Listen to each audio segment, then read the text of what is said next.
പപ്പയുടെ ആഗ്രഹമായിരുന്നു ആ ചടങ്ങിന് സാക്ഷിയാവണമെന്ന്. മൂത്ത മോനെ പോലെ വിചാരിക്കാൻ പറ്റില്ലല്ലോ പപ്പയ്ക്ക്. ഓ, എന്ത് പറഞ്ഞാലും മൂത്ത മകൻ മൂത്ത മകൻ. നിങ്ങൾ രണ്ടുപേരും ഒന്നും മിണ്ടാതിരുന്നേ.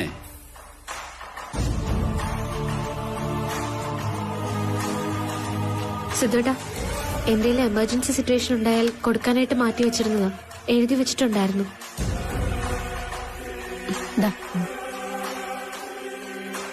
പപ്പ നോക്കിയേ, ഇതാണോ?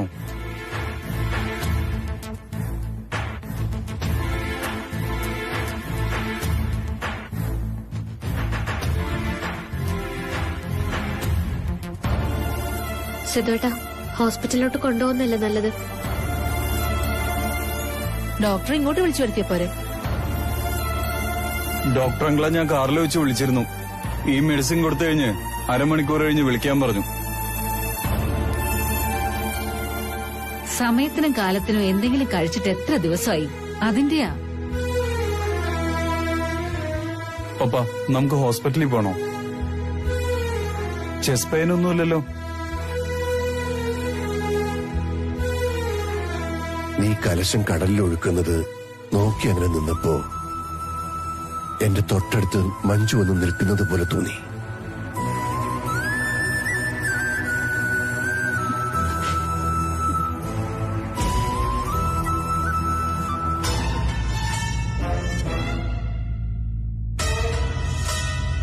എന്റെ കയ്യിലിങ്ങനെ പിടിച്ചതായിട്ട് അനുഭവപ്പെട്ടു. ഇപ്പോഴും ഇവിടെ ആ തടുപ്പുണ്ട്. പപ്പ, ചേട്ടത്തിയുടെ ദേഹത്തിന്റെ അവസാനത്തെ അംശവും ഇന്ന് ഈ മണ്ണ് വിട്ടു പോയില്ലേ? അതിന്റെയാ. എനിക്ക് ഒറ്റയ്ക്ക് കുറച്ചേരം ഇരിക്കണം.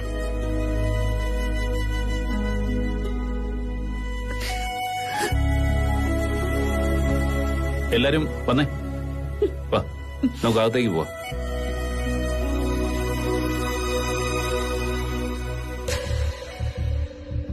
തയ്യാറായാലോ? നീ സമ്മതിച്ചു കൊടുക്കോ? എന്നിട്ട് സ്വയം പിന്മാറുവോ? പറ. അങ്ങനെ ഉണ്ടെങ്കിൽ ഞാൻ പറഞ്ഞില്ലേ, അപ്പു ഇനി അങ്ങോട്ട് പോണ്ട. ഞാൻ ചെന്ന് സിദ്ധുവിനോട് കാര്യങ്ങൾ സംസാരിക്കാം. എന്താ, അങ്ങനെ ചെയ്യാലോ? ആമി, നിനക്കും പറ്റില്ല, അവനും പറ്റില്ല. അതാണ് സത്യം. സഞ്ചയനം കഴിഞ്ഞല്ലോ. ഇനി നിങ്ങളുടെ കാര്യത്തിൽ ഒരു തീരുമാനം ഉണ്ടാക്കണം. ഇങ്ങനെ വ്യക്തതയില്ലാതെ മുന്നോട്ട് പോയാൽ ശരിയാവില്ല. സിദ്ധുവിനോട് ഞാൻ പറയാം. ഇന്നിപ്പോ തിരിച്ചു പോകുന്നില്ലല്ലോ? പോണോ ആമി? പ്രീമിയർ ഗ്രൂപ്പിലെ ഇന്റർവ്യൂവിന് സിദ്ധുവേട്ടനോട് പോണ്ടേ? ഒക്കെ ശരിയാവും. ആമി പ്രാർത്ഥിച്ചോളാം.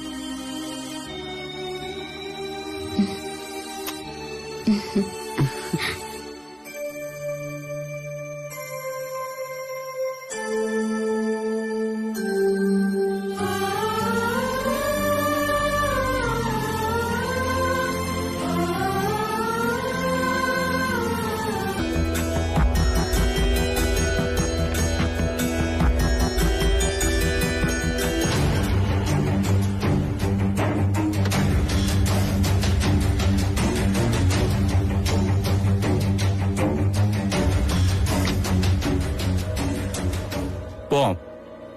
പോവാം.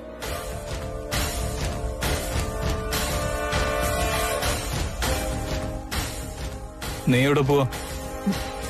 സിദ്ധു എവിടെയാണോ പോകുന്നത് അവിടെ. ഞാനൊരു അത്യാവശ്യത്തിന് പോവാ. എന്നെ കൂടെ കൊണ്ടുപോവല്ലോ. തനു, വെറുതെ ആവശ്യമില്ലാതെ പ്രശ്നം ഉണ്ടാക്കാൻ നിൽക്കല്ലേ. എന്ത് പ്രശ്നം? ഞാൻ കൂടി വണ്ടിയിലിരുന്നെന്ന് വെച്ച് അധികം ഡീസലൊന്നും ആവില്ലല്ലോ. ഞാനൊന്ന് പുറത്തു പോയിട്ട് എത്ര ദിവസമായിന്നറിയാവോ? അപ്പൊ ഇപ്പൊ വരും. ഞങ്ങൾ എവിടെ പോവാന്നും എന്തിനാണെന്നും നിനക്കറിയാലോ. പിന്നെ എന്തിനാ വെറുതെ മനഃപൂർവ്വം ശല്യപ്പെടുത്താൻ വരുന്നേ? അപർണ വേണമെങ്കിൽ ബാക്ക് സീറ്റിൽ കയറിക്കോട്ടെ.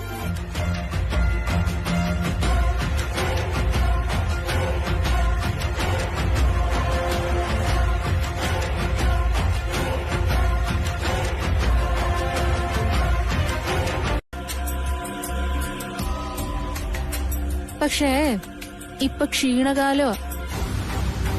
വേറെ ചിലര് ചേച്ചിയുടെ മുമ്പിലാ തല ഉയർത്തി നിൽക്കുന്നത്. സത്യം. അതും ചേച്ചിക്ക് ഇഷ്ടമല്ലാത്തവര്. ശരിയാ, ആണെന്നേ. പരിഹാരമുണ്ട്. അകലെ നിർത്തേണ്ടവരെ അകലെ നിർത്തണം, അടുത്ത് നിർത്തേണ്ടവരെ അടുപ്പിച്ച് നിർത്തണം.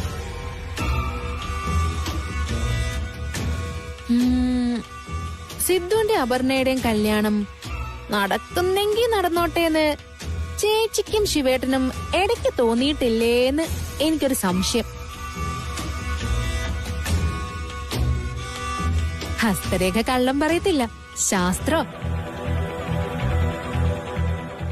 നിങ്ങൾ എന്ത് ശുദ്ധഗതിക്കാരിയാ. കെട്ടിച്ചു കൊടുത്താ അവരുടെ വഴിക്ക് പോകുന്നുള്ള തോന്നലൊക്കെ വെറുതെയാ. പിന്നെ സൊനാലി ഫാമിലി ഭരിക്കുന്നത് അപർണയായിരിക്കും. ഞാനിവിടെ ഉള്ളപ്പോഴോ? അവൾ ആരാ മോളെന്ന് വിചാരിച്ചു? പപ്പയെ അവളെ വരച്ച വരയിൽ നിർത്തും. ആ, അല്ലെങ്കിലും മൂപ്പരെ പൂർണ്ണമായിട്ടങ്ങ് വിശ്വസിക്കൊന്നും വേണ്ട.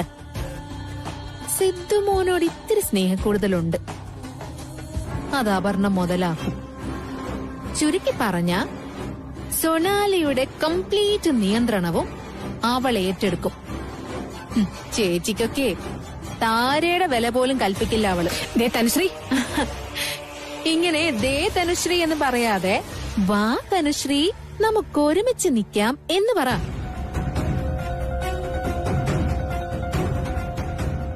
അപർണയെ പോലെ സൊനാലി ബംഗ്ലാവ് മുഴുവനായിട്ട് പിടിച്ചെടുക്കണമെന്നുള്ള ടാർഗറ്റ് ഒന്നും എനിക്കില്ല. എനിക്ക് സിദ്ധുവിനെ കിട്ടണം, അവന്റെ ഭാര്യയായിട്ട് ജീവിക്കണം, അവന്റെ ബന്ധുക്കളെ സ്നേഹിക്കണം. അത്രേ ഉള്ളൂ തനുശ്രീക്ക് ആഗ്രഹങ്ങള്. നമ്മള് കൈകോർത്ത അപർണയെ പുറത്താക്കാം. അതുകൊണ്ട് എനിക്കും ചേച്ചിക്കും ഗുണമേ ഉണ്ടാവൂ. റിസൈൻ ചെയ്തിട്ടില്ല, ഞങ്ങളൊന്നും മാറിയെന്നാ. പക്ഷെ മാറ്റി നിർത്തിയെന്നാണല്ലോ കേട്ടത്.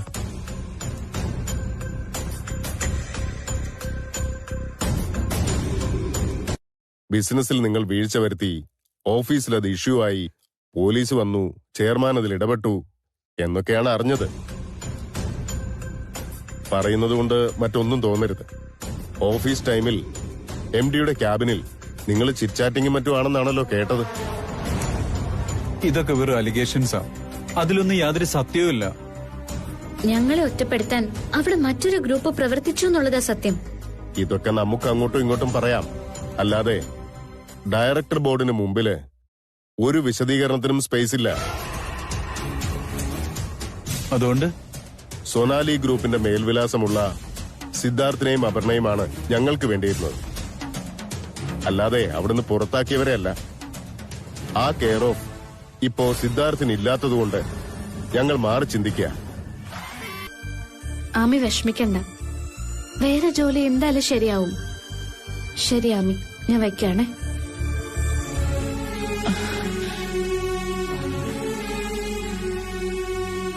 പ്രതീക്ഷിച്ചിരുന്നാണല്ലോ, പിന്നെന്ത് പറ്റി?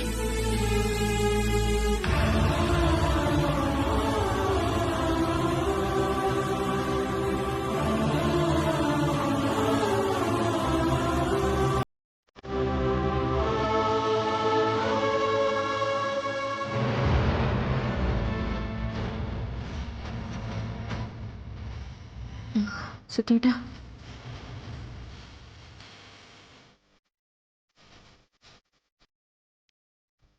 ഞങ്ങള് പ്രീമിയർ കമ്പനി പോയിരുന്നു. കമ്പനി MD-യെ കണ്ടത്. നല്ല സ്വീകരണമായിരുന്നു. നമ്മുടെ സൊനാലി ഗ്രൂപ്പിനെ ഇത്രയ്ക്ക് ഇമേജ് ഉണ്ടെന്നുള്ള കാര്യമേ അഭിമാനമുള്ള കാര്യമാ. അതിപ്പോഴാണോ മനസ്സിലാവുന്നത്? പല കാര്യങ്ങളും നമ്മൾ മനസ്സിലാക്കാൻ വൈകൂലോ. ഇന്ന് തന്നെ ജോയിൻ ചെയ്ത് ജോലി തുടങ്ങാനായിട്ട് MD പറഞ്ഞു. അടുത്ത ദിവസം വരാന്ന് പറഞ്ഞിട്ട് ഞങ്ങൾ ഇങ്ങ് പോകുന്നു. ഒരു പുതിയ ദിവസം ഫ്രഷ് ആയിട്ട് അങ്ങ് തുടങ്ങാലോ, അതല്ലേ നല്ലത്. ദേ ഒന്നും അറിയാത്ത പോലെ ആക്ട് ചെയ്യല്ലോ ഒപ്പ. തല കുനിച്ച ഞാനും ഒപ്പം അവിടുന്ന് ഇറങ്ങിയത്. എനിക്ക് ജോലി തരരുതെന്ന് അവരെ വിളിച്ചറിയിച്ച കാര്യം പപ്പയ്ക്ക് നേരത്തെ എന്നോട് പറയായിരുന്നു. എങ്കിൽ നാണം കെടാനായിട്ട് ഞങ്ങൾ അങ്ങോട്ട് പോകത്തില്ലായിരുന്നു. ഞാൻ വിളിച്ചറിയിച്ചെന്ന് അവര് പറഞ്ഞോ? സൊനാലിന്ന് അവിടെ ന്യൂസ് എത്തി. എങ്കിലും ആ MD-യുടെ നമ്പർ താ, ഇപ്പൊ തന്നെ വിളിച്ച് ക്ലിയർ ചെയ്യാം. നമ്പർ പറ. വിളിക്കണ്ട. പപ്പയൊന്നും അല്ലേ, ശിവയാ പ്രീമിയറിന്റെ ഓഫീസുമായി ബന്ധപ്പെട്ടതും സംസാരിച്ചതും.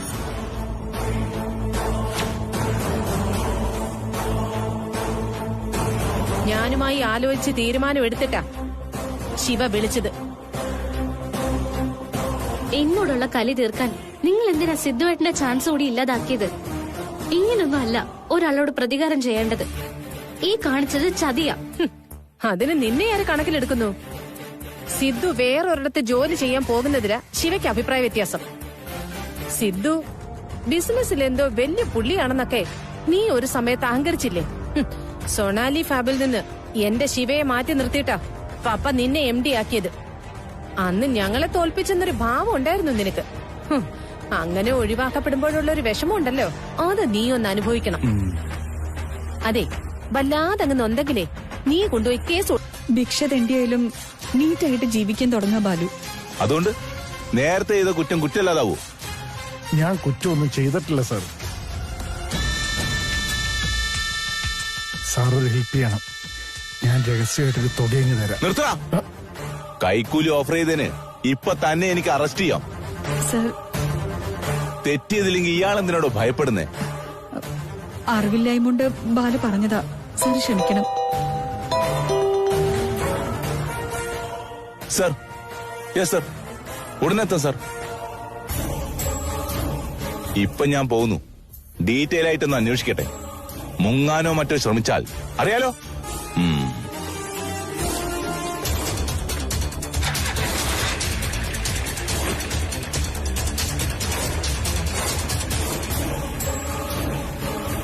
മംഗലാപുരത്ത് ഞാനുണ്ടായിരുന്നു. നീ എന്തിനാ അയാളോട് പറഞ്ഞു? കുടുങ്ങുവാണെങ്കിൽ ഞാൻ മാത്രമായിട്ട് കുടുങ്ങണ്ടെന്ന് ഞാനങ്ങ് വിചാരിച്ചു. ഇപ്പൊ ആരാ പോലീസിന് ഇൻഫർമേഷൻ കൊടുത്ത്? CAക്ക് ചെറിയ സംശയം ഉണ്ടെന്നേ ഉള്ളൂ. എന്നാലും സൂക്ഷിക്കണം. നമുക്കിവിടെ നിന്ന് മാറി നിന്നാലോ? എന്നിട്ട് വേണം വേറെ കേസാവാൻ. നേരെ ജയിലിലെത്തും ഞാനും നീ.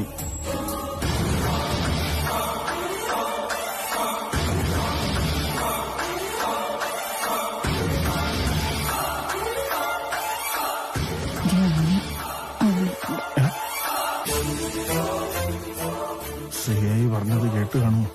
ഇല്ല, കേട്ടെങ്കിലും ഇങ്ങനെ വെറുതെ നിൽക്കില്ലല്ലോ. എന്തായിരുന്നടാ? എന്തായാലും ഇത്ര നേരം സംസാരിച്ചേ? വേറെ വല്ല കുഴപ്പവും നീ ഒപ്പിച്ചിട്ടുണ്ടോ? ഇല്ല അമ്മി. ആ CI രഹസ്യമായിട്ട് കൈക്കൂലി മേടിക്കാൻ നോക്കിയതാ. 5 വയസ്സ്. ഈ താലി സിദ്ധു എന്റെ കഴുത്തി കെട്ടണം. അത് മാത്രം മതി എനിക്ക്. ജീവിതകാലം മുഴുവൻ ആ ഒരു നിമിഷത്തിന്റെ സന്തോഷത്തിൽ ഞാൻ കഴിഞ്ഞോളാം. അതിന്റെ പേരില് ഒരിക്കലും ശല്യപ്പെടുത്താൻ വരില്ല. മറ്റാരും അറിയേയില്ല. ഒരവകാശവാദത്തിനും വരില്ല.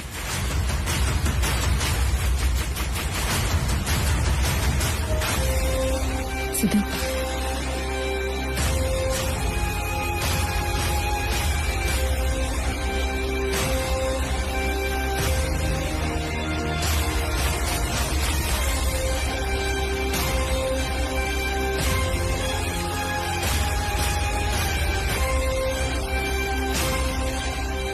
നോ, പറ്റില്ല. സിദ്ധു, അത് ശരിയല്ല. അതില് ശരിയില്ല. തന്നെ ഞാൻ സ്നേഹിച്ചിരുന്നു, സ്വന്തമാക്കണമെന്ന് ആഗ്രഹിച്ചിരുന്നു. ഇപ്പോഴും നിന്നോട് സ്നേഹമുണ്ട്. പക്ഷെ അത് വിവാഹം കഴിക്കാനോ ഒരുമിച്ച് ജീവിക്കാനുള്ള സ്നേഹമല്ലെന്ന് നീ മനസ്സിലാക്കണം. അത് തിരിച്ചറിയണം.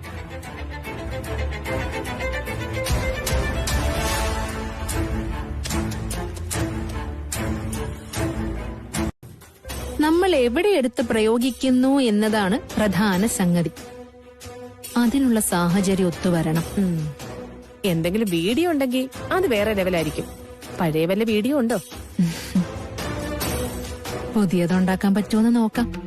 അതെങ്ങനെ? അതൊക്കെ ഉണ്ട്. ഈ വോയിസ് റെക്കോർഡ് ഒരു തുറുപ്പ് ചീട്ട. ആവശ്യം വന്നാ എടുത്ത് പ്രയോഗിക്കാം. ആവശ്യം വരും. അപ്പൊ നീ എന്തൊക്കെയാ മനസ്സിൽ കണ്ടിട്ടുണ്ട്? പക്ഷേ ആള് സിദ്ധുവാ. ഞാൻ പറയാതെ തന്നെ തനുവിന് അറിയാലോ. കാഞ്ഞ ബുദ്ധി അവന്. നിസ്സാരമായിട്ട് എടുക്കാൻ പറ്റില്ല. അവനെ ചുറ്റിപ്പറ്റി നിൽക്കുന്ന അപർണയും മോശമൊന്നുമല്ല. സിദ്ധു ഒരാണല്ലേ ചേച്ചി. അവനെ പൂട്ടാനുള്ള താഴും താക്കോലും ഒക്കെ ഞാൻ റെഡിയാക്കി വെച്ചിട്ടുണ്ട്. സമയമൊന്ന് ആയിക്കോട്ടെ. അകപ്പെട്ട് കഴിഞ്ഞതിന് ശേഷമേ അവള് വിവരം അറിയൂ.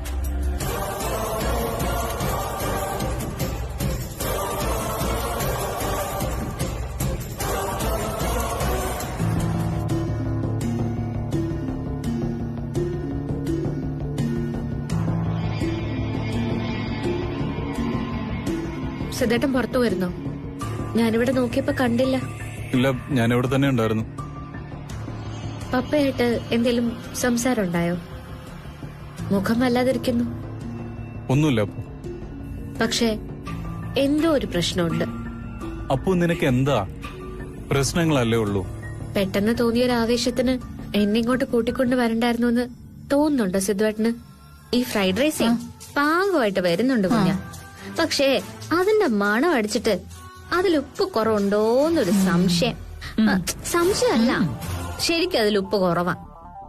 ആണോ ചേച്ചി? നോക്കട്ടെ.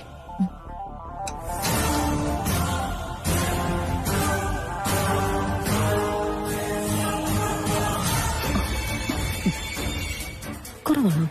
നോക്കി നോക്കട്ടെ.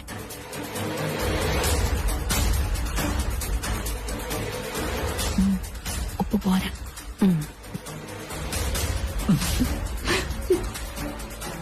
തനുവേ, ശകലം കൂടെ ചേർത്തേക്ക. ഒടുക്കത്തെ മൂക്ക അവക്ക് മണം കൊണ്ട് രുചി കണ്ടുപിടിക്കും. അല്ല, നമുക്ക് കഴിക്കാൻ എന്തെങ്കിലും ഉണ്ടാക്കണ്ടേ മോളെ?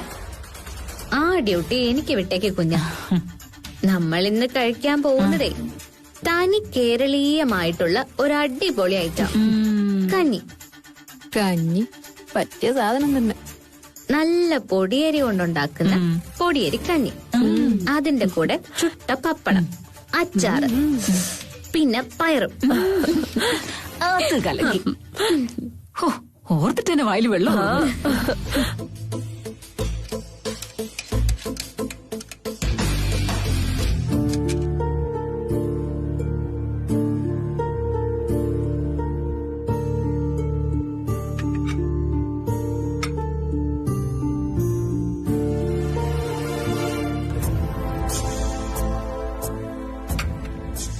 ചേച്ചി,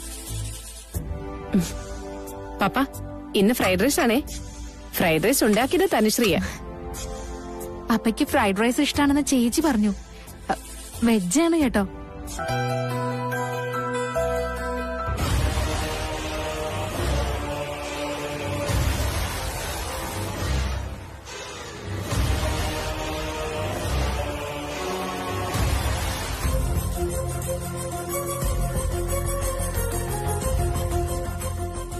നീ മനഃപൂർവ്വം ഞങ്ങളെ കൊണ്ട് ഉപ്പ് വാരി ഇടിച്ചതായിരുന്നു അല്ലേ? ഏതുപ്പ്? എന്തുപ്പ്? അധികം നെകളിക്കാതെ താഴെ നിക്കുന്നേ. ഞാനേ താഴെ തന്നെയാ നിൽക്കുന്നത്.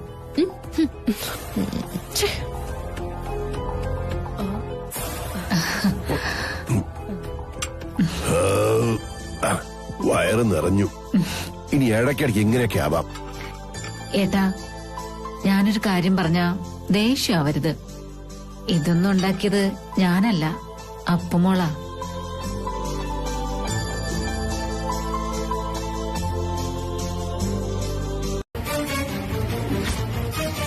ഇതാ നിന്റെ കുഴപ്പം. ഒരു പ്രശ്നത്തിൽ പെട്ടുപോയാല് ഇങ്ങനെ അടി കൂടാതെ അതിനെ തലയുരാനെ നോക്കേണ്ടത്. അമ്മയുടെ ചെവിയിലെങ്ങണോ ഈ കാര്യം എത്തിയ പിന്നെ ജീവിച്ചിരുന്നിട്ട് കാര്യമില്ല. അല്ലെങ്കിലും നീ ജീവിച്ചിരുന്നിട്ട് കാര്യമില്ല.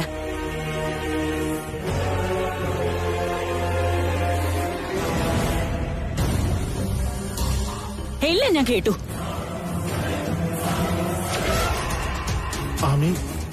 മിണ്ടരുത്. അപ്പുമോൾ ആരായിരുന്നോ നിനക്ക്? ഓർമ്മ വെച്ച കാലം മുതല് കാണുന്നതല്ലേ നീ അവളെ? നിങ്ങൾ ഒരുമിച്ചല്ലേടാ വളർന്നത്. ഈ വീട്ടിലും എന്റെ ഉള്ളിലും അവൾക്കുള്ള സ്ഥാനം എന്താണെന്ന് ഏറ്റവും നന്നായിട്ട് അറിയാവുന്നവനല്ലേ നീ? എന്നിട്ട് എന്നിട്ട് നീ എന്റെ കുഞ്ഞിനെ കൊല്ലാൻ ശ്രമിച്ചു അല്ലേടാ? അമ്മി ഞാനൊന്ന് പറഞ്ഞോട്ടെ.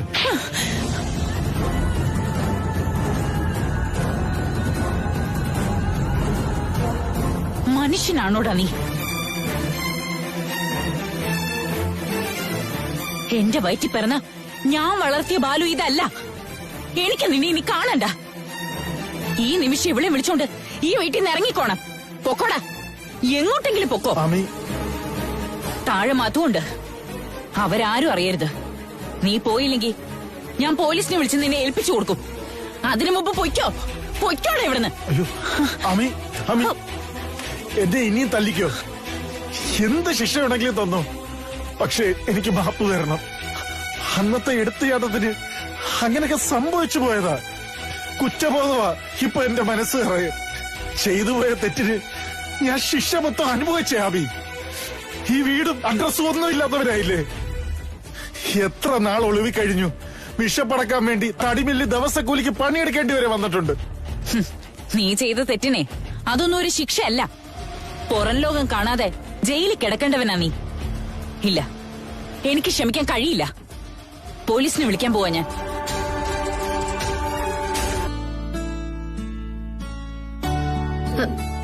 കള്ളനാണോ? ആണെങ്കി പോലീസിനെ വിളിക്കും. എന്നാലേ കള്ളനെ വിളിക്കും. എങ്കിൽ കള്ളനാ. അപർണ ജ്വല്ലറിയുടെ ഏകദേശം ഈ ഭാഗത്തായിട്ട് വെച്ചിരിക്കുന്ന ഒരു ഹൃദയം കട്ടെടുത്ത കള്ളൻ. കുറ്റസമ്മതം നടത്തിയ സ്ഥിതിക്ക് തൊണ്ടി മുതലെങ്കിൽ തിരിച്ചതാ. എടുത്തോ.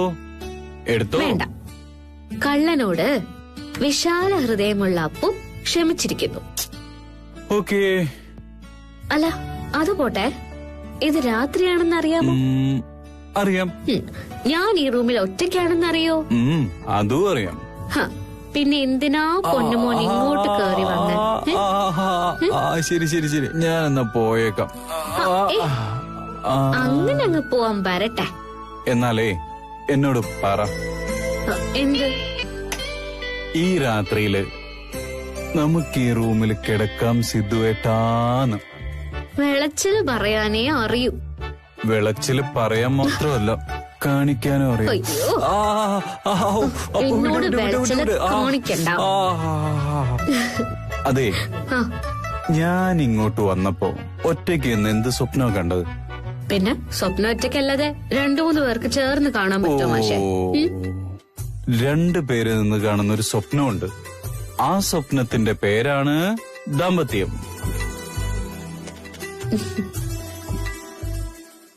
നമ്മളെന്നാ ആ സ്വപ്നം കണ്ടു തുടങ്ങുന്നേ? അധികം വൈകാതെ ആ സ്വപ്നം സത്യമാവും.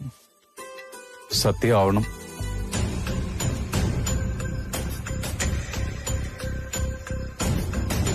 സിദ്ധു അപർണയെ വിളിച്ചോണ്ടുവന്നതിന് പകരമായിട്ടാണോ പാപ്പ എന്നെ വിളിച്ചോണ്ടുവന്നത്? ഇപ്പൊ എനിക്കറിയേണ്ടത് അതോടെ എന്റെ ഡ്യൂട്ടി തീർന്നോ എന്നാ. അങ്ങനെ തോന്നുന്നെങ്കിലേ നിനക്ക് പോവാലോ. അപ്പൊ അതാണ് മനസ്സിലിരിപ്പ്. എന്നെ വെറുതെ അങ്ങ് ഒഴിവാക്കാനാണോ അതോ നഷ്ടപരിഹാരം തന്ന് ഒഴിവാക്കാനാണോ പ്ലാൻ? എന്നെ കേട്ടോ, അങ്ങനെ പോവാൻ ഞാൻ ഉദ്ദേശിച്ചിട്ടില്ല. ഭീഷണിപ്പെടുത്തുകയാണോ നീ എന്നെ? ഞാൻ എന്റെ നിലപാട് പറഞ്ഞതാ. എനിക്ക് സിദ്ധുവിനെ വേണം. ഒരിടവേളയ്ക്ക് ശേഷം എനിക്ക് അവനോടുള്ള സ്നേഹം ഊതി തെളിയിച്ചത് പപ്പയാ.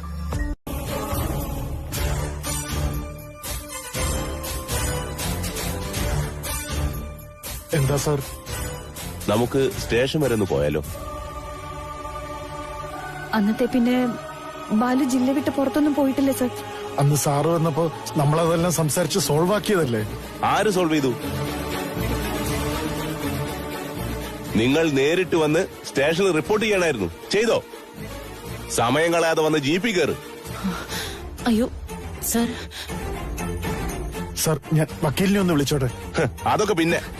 സർ, ബാലുവിനെ അറസ്റ്റ് ചെയ്തോണ്ട് പോവാണോ? ആണെങ്കിൽ എന്താ സാർ, എനിക്ക് വാറണ്ട് കാണാം. സർ, ഒരാളെ അറസ്റ്റ് ചെയ്യുന്നതിന് മുമ്പ് പോലീസ് പാലിക്കേണ്ട ചില നടപടികളില്ലേ?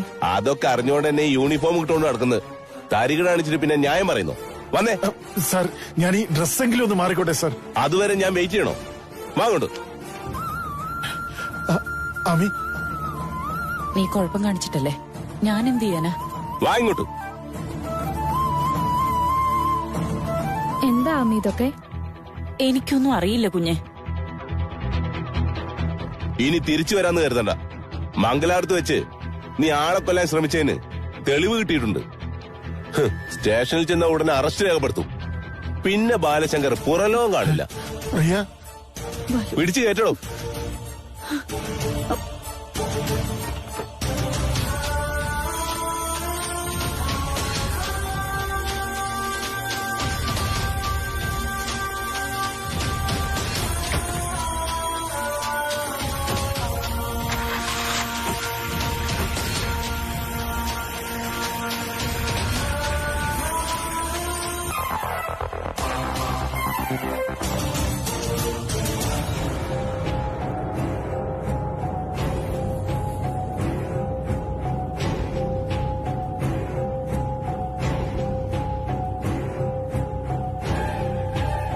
വണ്ടി മാറ്റി മുമ്പോട്ടിട്ട്.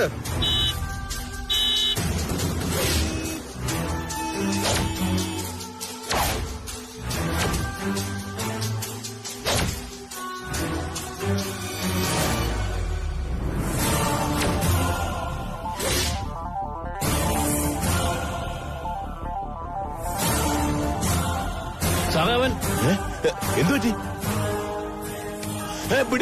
പിടിക്ക്. വാ പെട്ടെന്നോട്.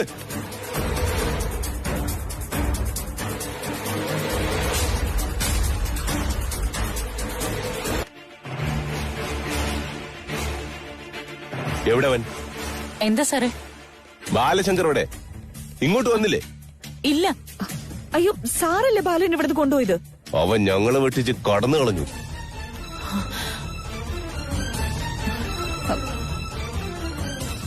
ഇങ്ങോട്ട് വന്നോ എന്നാ ഞങ്ങൾക്ക് അറിയേണ്ടത്.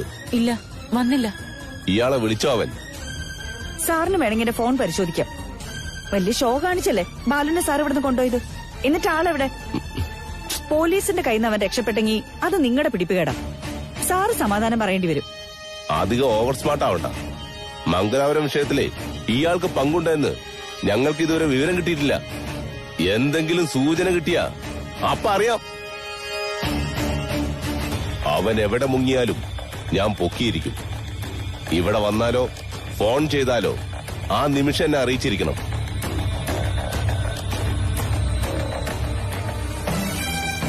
ആമിയുടെ അടുത്ത് നിൽക്കേണ്ടത് എന്റെ കടമ കൂടിയാ. ഞാൻ തനിച്ചു പോയിക്കോളാം. സിദ്ധേട്ടൻ വരണമെന്നില്ല. അപ്പോ എനിക്ക് വരുന്നതിന് ബുദ്ധിമുട്ടില്ല. പക്ഷെ വിഷയം വേറെയാ. നീ ഇങ്ങോട്ട് വന്നത് ഒരു പ്രത്യേക സാഹചര്യത്തിലാ. അതിനൊരു തീരുമാനം ഉണ്ടാവാതെ താൻ കൽത്തോട്ടത്തിലേക്ക് മടങ്ങി പോകുന്നതിന് ഒരു അപാകതയുണ്ട്. ഇവിടെ വന്നതിനും ഇത്രയും ദിവസം ഇവിടെ തങ്ങിയതിനും ഒരു അർത്ഥമില്ലാതെ പോവും. ഞാനിപ്പോ ആലോചിക്കുന്ന അതൊന്നും അല്ല, ആമിയെ കുറിച്ച് മാത്രം. നീ ഇപ്പൊ അവിടെ ചെന്ന ആമിയോട് കുറിച്ച് ആശ്വാസമൊക്കെ പറയാന്നല്ലാതെ വേറെന്താ? നമുക്ക് അഡ്വക്കേറ്റിനെ അങ്ങോട്ട് പറഞ്ഞുവിടാം. അപ്പൊ ഞാനങ്ങോട്ട് പോകണ്ടെന്നാണോ? പോകാം. അതിനു മുമ്പേ നമുക്ക് കുറച്ച് തീരുമാനങ്ങൾ എടുക്കണം. നമുക്ക് അത്യാവശ്യമായിട്ട് ഒരാളെ കാണണ്ടേ? ആരെ? പറയാം. താൻ പോയി റെഡിയായേ. നമുക്കിപ്പൊ തന്നെ പോവാം.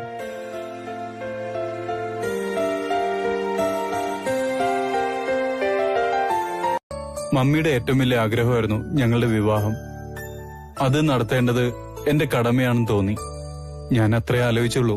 പക്ഷെ പപ്പ പ്രശ്നമാക്കില്ലേ? ഇന്നായാലും നാളെയായാലും അത് ഫേസ് ചെയ്യണ്ടേ? എന്നാ പിന്നെ കുറച്ച് നേരത്തെ ആയിക്കോട്ടെ എന്ന് തീരുമാനിച്ചു. ഇനി അതിനൊരു മാറ്റമില്ല, ആരൊക്കെ എന്തൊക്കെ പ്രശ്നങ്ങൾ ഉണ്ടാക്കിയാലും. മോളെ, സിദ്ധുവേട്ടൻ പറയുന്നത് ശരിയെന്ന് എനിക്ക് തോന്നുന്നു ആമി.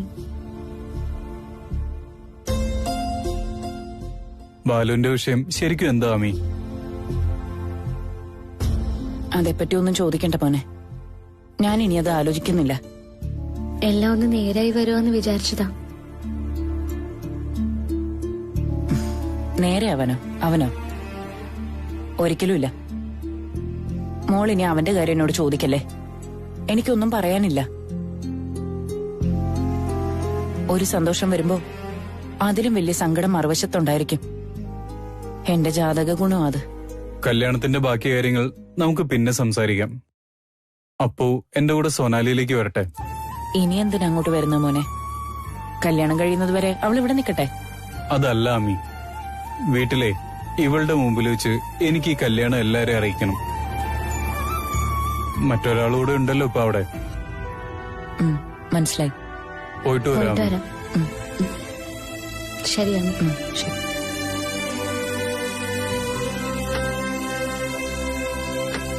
തനുശ്രീ, ഇനി ഇവിടെ നിന്റെ റോൾ എന്താ?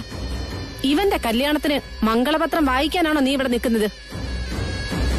അതിന് ആ കല്യാണം നടന്നെങ്കിലല്ലേ.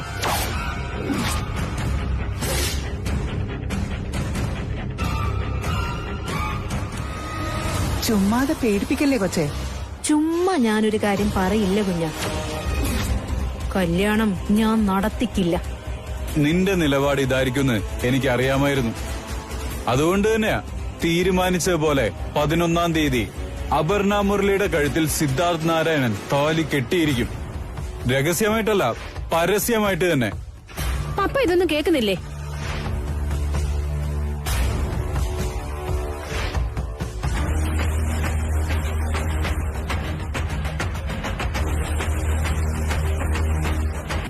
മിന്നുകെട്ടിന് സമയത്തെ 4 പൂവ് ഞാനും ആശംസയായിട്ട് എറിഞ്ഞോളാം.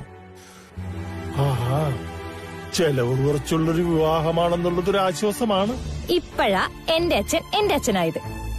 ഈ പൊടി ഓ എല്ലാമേ, ഞാൻ ഒരു ഡൗട്ട് കൂടി ചോദിച്ചോട്ടെ. പെണ്ണിപ്പോഴും ചെറുക്കന്റെ വീട്ടിലാണല്ലോ താമസം. അവിടെ വെച്ച് താലി കെട്ടി അപ്പ തന്നെ ഗൃഹപ്രവേശനം കൂടി നടത്തിയാലോ? സംഗതി വൈറലാവും. ഏത്?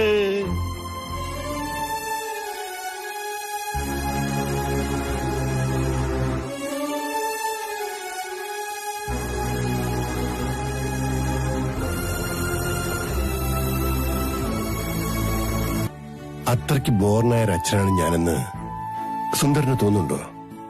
എന്ന് ചോദിച്ചാ എനിക്ക് ഇടയ്ക്കെങ്ങനെ തോന്നിയിരുന്നു എന്നുള്ളതാണ് സത്യം. എനിക്കും തോന്നിയിരുന്നു. ഒരു ബോറിനായ അച്ഛന് മാത്രമേ മകന് നന്മകൾ കൊണ്ടുവരുന്ന വഴി അടയ്ക്കാൻ ശ്രമിക്കുള്ളൂ. ഞാൻ അതിന് ശ്രമിച്ചു.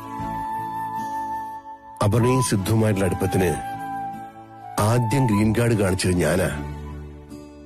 അപർണ മുരളീകൃഷ്ണന്റെ മകളാണെന്ന് അറിഞ്ഞപ്പോഴാണ് എന്റെ മട്ട് മാറിയത്. പിന്നെ അവരുടെ വിവാഹത്തെ കണ്ണുമടച്ച് ഞാൻ എതിർക്കാൻ തുടങ്ങി. ഒരിക്കൽ ഞാൻ ചെയ്തു പോയ തെറ്റിന് എന്റെ മകൻ മാത്രമല്ല, ആ കുട്ടിയെയും ശിക്ഷിക്കുന്ന നിലപാടെടുത്തു.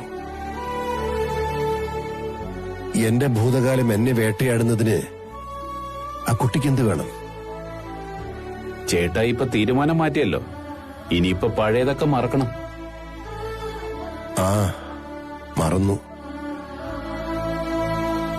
സിദ്ധുവിന്റെ ആഗ്രഹത്തിന് ഇനി ഞാൻ തടസ്സം നിന്നാൽ മഞ്ജുവിന്റെ ആത്മാവ് പൊറുക്കില്ല എന്നോട്. അപർണയോട് അനീതി കാണിച്ചാൽ മുരളീകൃഷ്ണന്റെ ആത്മാവും പൊറുക്കില്ല. മോളെ, ആമിയോട് പറ വിരുന്നുകാരുണ്ടെന്ന്. അപ്പൊ പിന്നെ അകത്തേക്ക് ഇരിക്കാം. എന്താ? എന്നാ വരിക.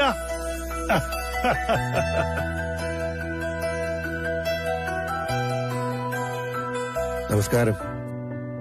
അതെ, നമുക്ക് അങ്ങോട്ടിരിക്കാം. എന്താ?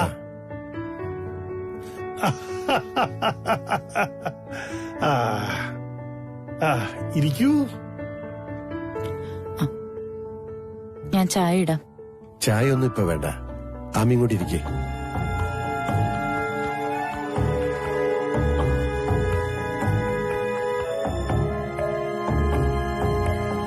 മധു പറഞ്ഞു വിരുന്നുകാരുണ്ടെന്ന്. വിരുന്നുകാരനായിട്ടല്ല, വീട്ടുകാരനായിട്ടാ ഞാൻ വന്നത്.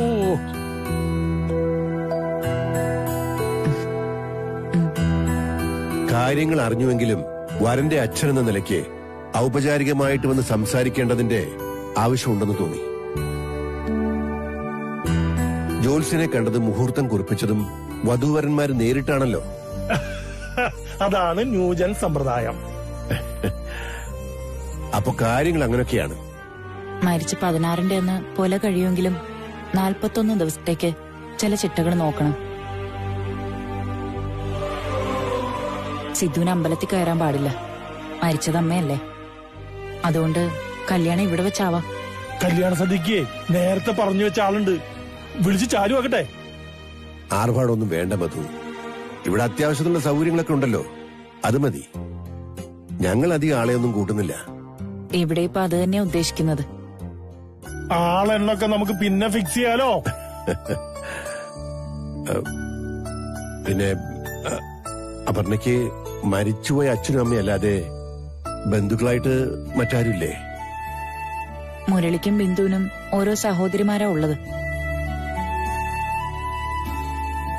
അവരൊന്നും അപ്പുവിന്റെ കാര്യം വേണ്ടതുപോലെ അന്വേഷിച്ചിട്ട് കൂടിയില്ല. അതുകൊണ്ട് കോണ്ടാക്ട് ഒന്നുമില്ല. ചായ എടുക്കട്ടെ മോളെ? വേണ്ട, വീടെല്ലാം അടിച്ചുവാരി വൃത്തിയാക്കിയിട്ടുണ്ടല്ലോ.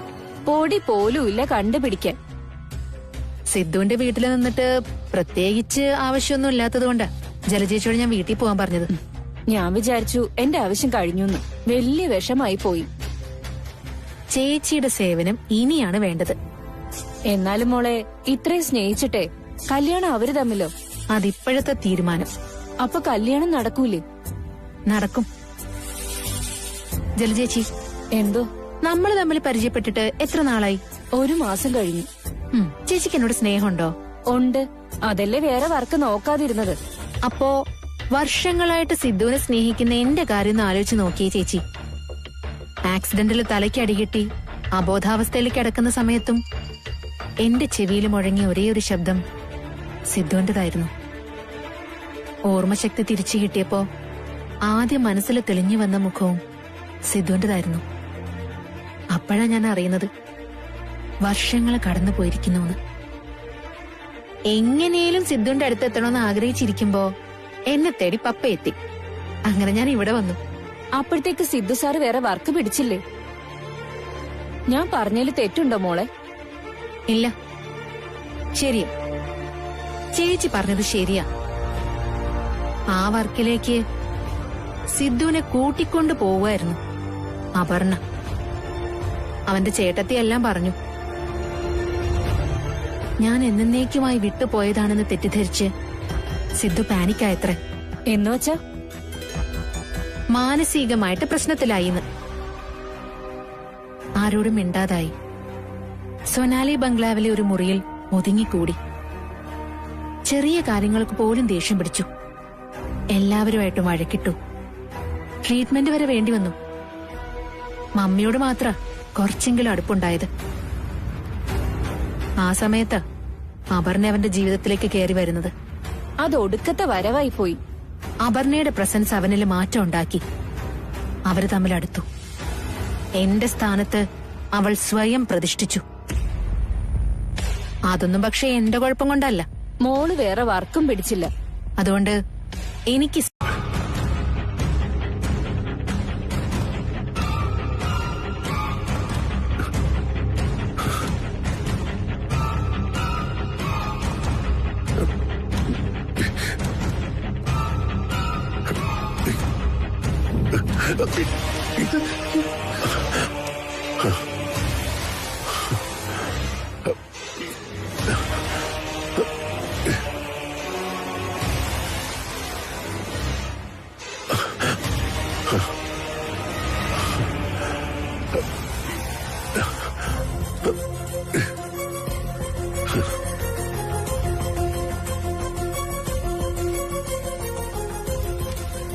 സിദ്ധുവേട്ടന്റെ റൂമിലേക്കാണല്ലോ പോകുന്നത്.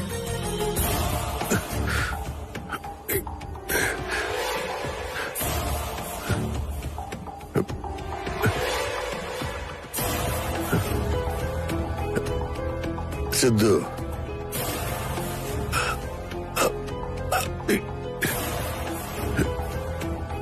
സിദ്ധു,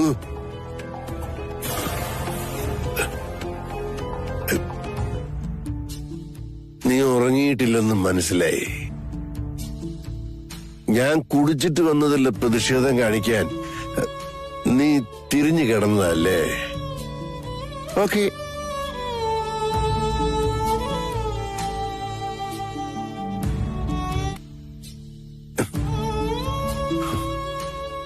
ശരിയാണ്. ഞാൻ കുടിച്ചിട്ടുണ്ട്. എനിക്കിന്ന് നിന്നോട് സംസാരിക്കണം. സിദ്ധു, എനിക്കിനി ഇത് മനസ്സിൽ കൊണ്ടു നടക്കാൻ വയ്യ. കൊണ്ടു നടന്നാൽ ഞാൻ സ്ട്രെസ് കൂടി കൂടി വീണു പോകും.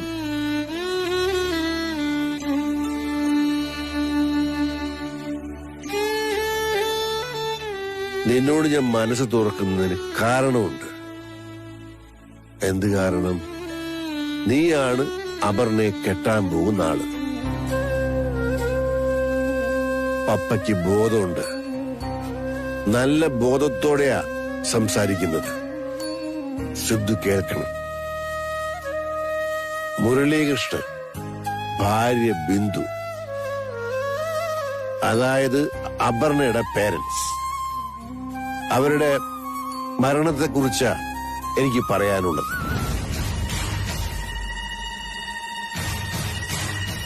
മുരളീകൃഷ്ണൻ ഞാനുമായിട്ട് ബിസിനസ് ഇടപാടുകൾ ഉണ്ടായിരുന്നു. എനിക്ക് ബിസിനസ്സിൽ ക്ഷീണം വന്നപ്പോ 15 ലക്ഷം രൂപ ഞാൻ മുരളിയോട് ചോദിച്ചു. സിദ്ധുവേട്ടാ, സിദ്ധുവേട്ടാ, അപ്പൊ ഈ പറഞ്ഞൊന്നും സിദ്ധുവേട്ടൻ കേട്ടില്ലേ?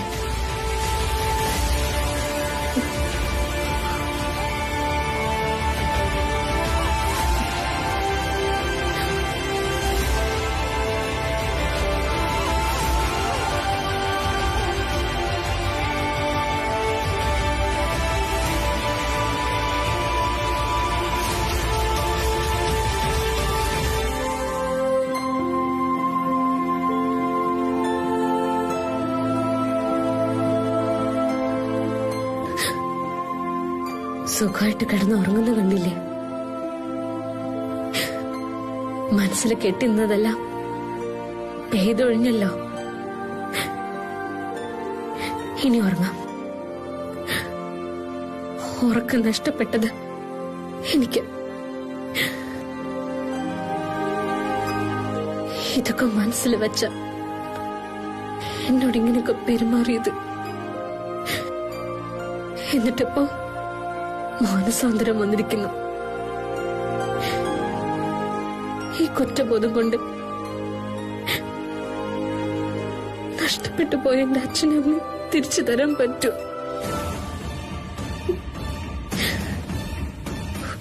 ദേഷ്യവും പുച്ഛവും സഹതാപവും തോന്നുക ഈ മുഖത്തോട്ട് നോക്കുമ്പോ.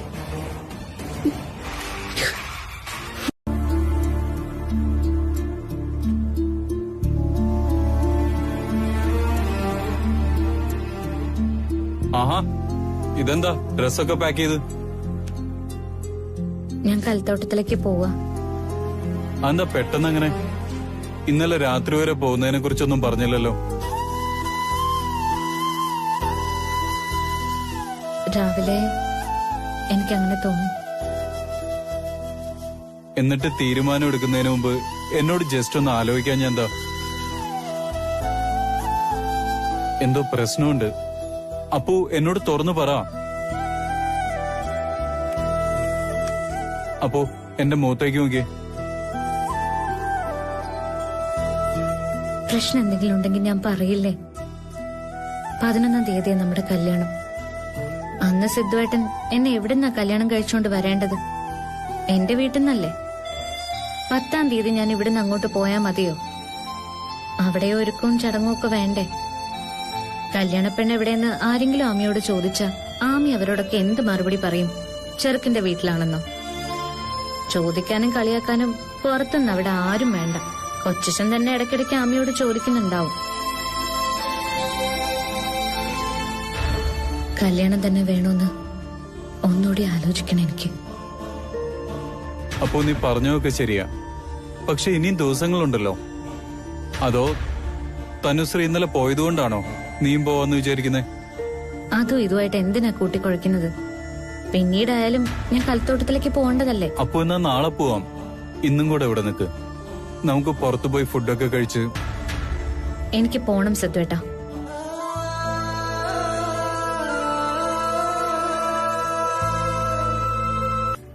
എത്തിയോ? സിദ്ധു എവിടെ മോളെ?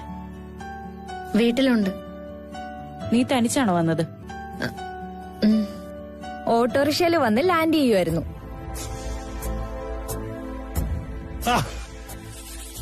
ഇതാര്?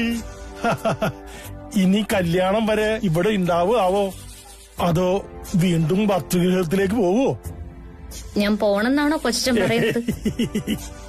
പുതിയ നാട്ടു നടപ്പുകളാണല്ലോ കണ്ടുവരുന്നത്, അതുകൊണ്ട് ചോദിച്ചേ ഉള്ളൂ. നീങ്ങ വന്നേ.